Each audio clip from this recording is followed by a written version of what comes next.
British আমলে penal code 1860 সনের penal কোডের 494 ধারায় বলা হয় যে স্বামী বা স্ত্রী থাকা অবস্থায় যিনি দ্বিতীয় বিয়ে করবেন, সেটা হাজব্যান্ড হোক আর ওয়াইফ হোক, ছেলে মেয়ে উভয়ের ক্ষেত্রেই প্রযোজ্য, তার 7 বছর পর্যন্ত কারাদণ্ডের বিধান ছিল। পরবর্তীতে 1961 সালে এসে মুসলিম ফ্যামিলি ল অর্ডিন্যান্স 1961 প্রণয়ন করা হয়। এখানে ছেলেদের জন্য আলাদা একটা সাজার বিষয় বা পারমিশনের বিষয়টা নিয়ে আসে। অর্থাৎ মেয়েদের ক্ষেত্রে একজন নারী যদি একাধিক বিয়ে করেন স্বামী থাকা অবস্থায়, সেই 7 বছরের সাজাই কিন্তু বহাল থাকলো, যেহেতু আমরা পরবর্তীতে পেনাল কোডটা অ্যাডপ্ট করে নিই।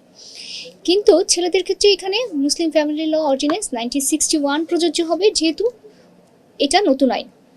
তো ছেলেদের ক্ষেত্রে এখানে এর 6 ধারায় বলা হয় যে কোনো মুসলিম পুরুষ দ্বিতীয়, তৃতীয়, চতুর্থ যাই হোক না কেন, বিয়ের ক্ষেত্রে প্রসিডিউরটা কী হবে পারমিশনের, সেটা বলা হয় 6 ধারায় যে আরবিট্রেশন কাউন্সিলের অনুমতি ব্যতীত কোনো মুসলিম পুরুষ একাধিক বিয়ে করতে পারবেন না। সেটা দ্বিতীয় হতে পারে, তৃতীয় হতে পারে, বা অর্থাৎ একের অধিক বিয়ে করতে গেলেই আরবিট্রেশন কাউন্সিলের পারমিশন লাগবে।